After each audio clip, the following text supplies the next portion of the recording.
నమస్కారం ETV news కి స్వాగతం। సార్వత్రిక సమరంలో భాగంగా తెలుగు రాష్ట్రాల్లో పోలింగుకు సర్వం సిద్ధమవుతోంది। ఆంధ్రప్రదేశ్లో అసెంబ్లీ లోక్సభ ఎన్నికల నిర్వహణకు ఈసీ ఏర్పాట్లు పూర్తి చేసింది। 25 లోక్సభ నియోజకవర్గాలకు 454 మంది, 175 అసెంబ్లీ స్థానాలకు 2387 మంది అభ్యర్థులు పోటీ పడుతుండగా 4,14,00,000 మంది ఓటర్లు తమ ఓటు హక్కు వినియోగించుకోనున్నారు। ఇందుకోసం 46,389 పోలింగ్ కేంద్రాలు ఏర్పాటు చేసిన ఈసీ జిల్లాలో పోలింగ్ సిబ్బందికి ఈవీఎంలు, వీవీప్యాట్లు, ఇతర సామగ్రిని పంపిణీ చేస్తోంది। అనంతరం సిబ్బంది పోలింగ్ కేంద్రాలకు పయనమవుతున్నారు। పోలింగ్ సందర్భంగా ఎలాంటి హింసకు తావు లేకుండా ప్రశాంతంగా పోలింగ్ నిర్వహణకు కట్టుదిట్టమైన ఏర్పాట్లు చేసినట్లు ఈసీ స్పష్టం చేసింది। పోలింగ్ కేంద్రాల్లో విధుల కోసం 3,30,000 మంది సిబ్బంది, 1,14,000 మంది పోలీస్ సిబ్బంది బందోబస్తు నిర్వహించనున్నారు। పెద్ద ఎత్తున కేంద్ర బలగాలను కూడా మోహరిస్తున్నట్లు ఈసీ వివరించింది। ప్రస్తుత పరిస్థితుల దృష్ట్యా 34,165 పోలింగ్ కేంద్రాల్లో వెబ్ కాస్టింగ్ నిర్వహిస్తారు। మాచర్ల సహా 14 సమస్యాత్మక నియోజకవర్గాల్లో 100% వెబ్ కాస్టింగ్ నిర్వహించనున్నారు। రేపు ఉదయం 7 నుంచి సాయంత్రం 6 వరకు పోలింగ్ జరగనుంది। 169 నియోజకవర్గాల్లో సాయంత్రం 6 వరకు, పాలకొండ, కురుపాం, సాలూరులో సాయంత్రం 5 వరకు, అరకు, పాడేరు, రంపచోడవరంలో సాయంత్రం 4 వరకు పోలింగ్ జరగనుంది। ఓట్లు వేసేందుకు హైదరాబాద్ వాసులు సొంతూళ్లకు వెళ్తుండటంతో బస్ స్టాండ్లు, రైల్వే స్టేషన్లు, జాతీయ రహదారులు రద్దీగా మారాయి। ఎంజీబీఎస్, జేబీఎస్ పలు బస్ స్టాండ్లు ప్రయాణికులతో కిటకిటలాడుతున్నాయి। ఏపీకి వెళ్లే ప్రయాణికులతో విజయవాడ, రాయలసీమ, కోస్తాంధ్ర వైపు వెళ్లే బస్సులు కిక్కిరిసిపోతున్నాయి। టీఎస్ఆర్టీసీ, ఏపీఎస్ఆర్టీసీ అదనంగా సర్వీసులు నడుపుతున్నా సమయానికి బస్సులు దొరకకపోవడంతో ప్రయాణికులు ఇబ్బందులు పడుతున్నారు। సికింద్రాబాద్, కాచిగూడ, నాంపల్లి, లింగంపల్లి రైల్వే స్టేషన్లు సొంతూళ్లకు వెళ్లే వారితో కిక్కిరిసిపోయాయి। దక్షిణ మధ్య రైల్వే అదనపు సర్వీసులు నడుపుతున్నా రద్దీకి తగినట్లుగా సరిపోవడం లేదు। హైదరాబాద్, విజయవాడ రహదారిపై వాహనాల రద్దీ కొనసాగుతోంది। పంతంగి టోల్ ప్లాజా వద్ద నిన్నటి నుంచి వాహనాలు బారులు తీరి నెమ్మదిగా కదులుతున్నాయి। వివిధ ప్రాంతాల నుంచి వస్తున్న ప్రయాణికులతో ఏపీలోని బస్ స్టాండ్లు కిటకిటలాడుతున్నాయి। అయితే ప్రయాణికులకు అవసరమైన బస్సులు నడపడంలో ఏపీఎస్ఆర్టీసీ ఘోరంగా విఫలమైంది। విజయవాడకు చేరుకున్న ప్రజలు అక్కడి నుంచి స్వగ్రామాలకు వెళ్లడం నరకప్రాయంగా మారింది। విజయవాడ నుంచి ఉభయ గోదావరి, ఉత్తరాంధ్ర సహా 48 సుదూర ప్రాంతాలకు వెళ్లే సర్వీసులను ఇవాళ రద్దు చేస్తున్నట్లు అధికారులు ప్రకటించారు। దీంతో ప్రయాణికులు తీవ్ర ఇబ్బందులు పడుతున్నారు।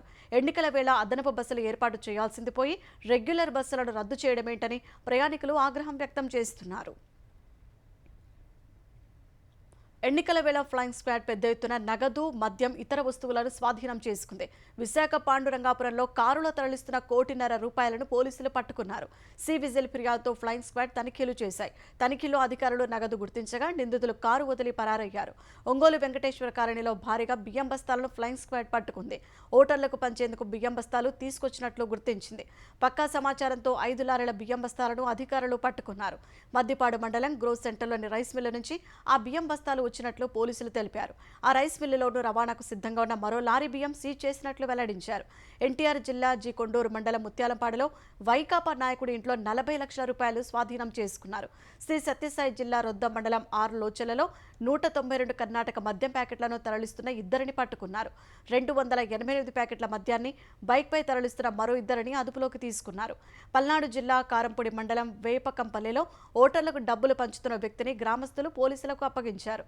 నిందితుడి నుంచి 6,30,000 స్వాధీనం చేసుకున్నట్లు పోలీసులు వెల్లడించారు।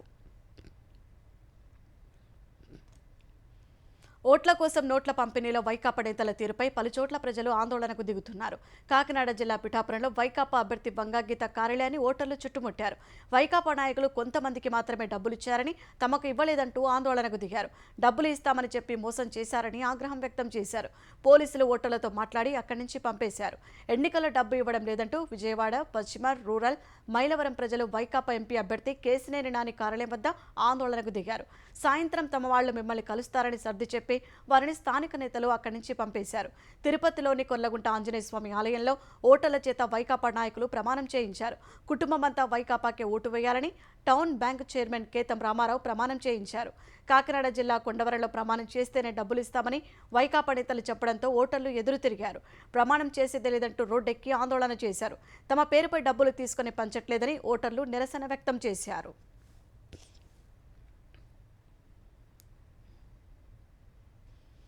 ప్రలోభాల భాగంగా ఇతర సిరా ద్వారా ఓటర్ల వేళ్లపై మార్కు చేస్తే కఠిన చర్యలు తీసుకుంటామని ఏపీ ఎన్నికల ప్రధాన అధికారి ముఖేష్ కుమార్ మీనా హెచ్చరించారు. చెరగని సిరా ఇతరులకు అందుబాటులో ఉంటుందనేది తప్పుడు ప్రచారమని తెలిపారు. చెరగని సిరా ద్వారా ఓటర్ల వేళ్లపై వారి ఇంటి వద్దే మార్కు చేస్తున్నట్టుగా సామాజిక మాధ్యమాల్లో ప్రచారం జరుగుతోందని, ఇది వాస్తవం కాదని స్పష్టం చేశారు. చెరగని సిరా ప్రభుత్వం మాత్రమే తయారు చేస్తుందని వెల్లడించారు. ఈ సిరా కేంద్ర ఎన్నికల సంఘం వద్ద మాత్రమే అందుబాటులో ఉంటుందని తెలిపారు. ఎవరైనా ఇతర సిరాల ద్వారా చట్ట వ్యతిరేక కార్యక్రమాలకు పాల్పడితే కఠిన చర్యలు తీసుకుంటామని హెచ్చరించారు. ఎన్నికల కోడ్ అమల్లో విఫలమైన నంద్యాల ఎస్పీ రఘువీరారెడ్డిపై చర్యలకు కేంద్ర ఎన్నికల సంఘం ఆదేశించింది. కోడ్ అమల్లో విఫలమైన ఎస్పీపై చార్జెస్ ఫైల్ చేయాలని, శాఖాపరమైన విచారణ జరపాలని డీజీపీని కేంద్ర ఎన్నికల సంఘం ఆదేశించింది. 144 సెక్షన్ ఉన్న బందోబస్తు ఏర్పాటు సరిగా చేయకపోవడంపై ఈసీ ఆగ్రహం వ్యక్తం చేసింది. ఎస్పీతో పాటు ఎస్డీపీఓ రవీంద్రనాథ్ రెడ్డి, సీఐ రాజారెడ్డిపైన చర్యలకు ఆదేశించింది. ఈ ముగ్గురిపై రాత్రి 7 గంటల్లోగా చార్జెస్ ఫైల్ చేయాలని ఈసీ స్పష్టం చేసింది. తెలంగాణలోనూ లోక్సభ ఎన్నికల పోలింగుకు ఈసీ ఏర్పాట్లు చేసింది. మొత్తం 17 లోక్సభ స్థానాల్లో 525 మంది అభ్యర్థులు తమ అదృష్టాన్ని పరీక్షించుకుంటుండగా 3.17 కోట్ల మంది ఓటర్లు వారి భవితవ్యాన్ని ఈవీఎంలలో నిక్షిప్తం చేయనున్నారు. ఇందుకోసం రాష్ట్ర వ్యాప్తంగా 35,809 పోలింగ్ కేంద్రాలు ఏర్పాటు చేశారు. పోలింగ్ విధుల్లో దాదాపు 90,000 మంది ఉద్యోగులు పాల్గొనుండగా బందోబస్తు కోసం 160 కంపెనీల కేంద్ర బలగాలను మోహరించినట్లు తెలంగాణ సీఈఓ వికాస్ రాజ్ చెప్పారు. 60,000 మంది రాష్ట్ర పోలీసులు, ఇతర రాష్ట్రాల నుంచి మరో 12,000 మంది పోలీసులు కూడా విధుల్లో ఉంటారని చెప్పారు. పోలింగ్ సిబ్బందికి ఈవీఎంలు, వీవీప్యాట్లు, ఇతర సామాగ్రి పంపిణీ ప్రక్రియ కొనసాగుతోంది. ఈ రాత్రికి సిబ్బంది పోలింగ్ కేంద్రాలకు చేరుకుంటారని సీఈఓ వికాస్ రాజ్ చెప్పారు. 106 అసెంబ్లీ సెగ్మెంట్ల పరిధిలో సాయంత్రం 6 వరకు పోలింగ్ జరగనుండగా 13 సమస్యాత్మక ప్రాంతాల్లో సాయంత్రం 4 వరకే ఓటింగ్ నిర్వహిస్తారని తెలిపారు. మరోవైపు కంటోన్మెంట్ అసెంబ్లీ ఉప ఎన్నికలకు కూడా రేపు పోలింగ్ జరగనుంది. సార్వత్రిక ఎన్నికల్లో భాగంగా 4వ విడత పోలింగుకు సర్వం సిద్ధమైంది. ఈ విడతలో 10 రాష్ట్రాలు, కేంద్రపాలిత ప్రాంతాల పరిధిలోని 96 నియోజకవర్గాల్లో సోమవారం పోలింగ్ జరగనుంది. ఆంధ్రప్రదేశ్లో 25, తెలంగాణలో 17, ఉత్తరప్రదేశ్లో 13, మహారాష్ట్రలో 11, మధ్యప్రదేశ్, పశ్చిమ బంగాల్లో 8 చొప్పున, బీహార్లో 5, ఒడిశా, జార్ఖండ్లో 4 చొప్పున, జమ్మూ కశ్మీర్లో 1 లోక్సభ నియోజకవర్గంలో పోలింగ్ జరగనుంది. ఒడిశాలో 147 అసెంబ్లీ నియోజకవర్గాలకు 4 విడతల్లో ఓటింగ్ జరగనుండగా తొలి విడతలో 28 అసెంబ్లీ స్థానాలకు రేపు పోలింగ్ జరగనుంది. 4వ విడత పోలింగ్ జరిగే నియోజకవర్గాల్లో కేంద్ర మంత్రులు గిరిరాజ్ సింగ్, అర్జున్ ముండా, లోక్సభలో కాంగ్రెస్ పక్ష నేతగా పనిచేస్తున్న అధీర్ రంజన్ చౌదరి, తృణమూల్ నేత మహువా మొయిత్రా ఎన్నికల బరిలో ఉన్నారు. మాజీ క్రికెటర్ యూసఫ్ పఠాన్ తృణమూల్ తరపున అధీర్ రంజన్ చౌదరిపై పోటీ చేస్తున్నారు. కేంద్ర మాజీ మంత్రి శత్రుఘ్న సిన్హా పశ్చిమ బంగాల్లోని అసోన్సల్ నుంచి తృణమూల్ తరపున పోటీ చేస్తున్నారు. సమాజ్వాదీ పార్టీ అధినేత అఖిలేష్ యాదవ్ పోటీ చేస్తున్న కన్నౌజ్లో కూడా 4వ విడతలోనే పోలింగ్ జరగనుంది.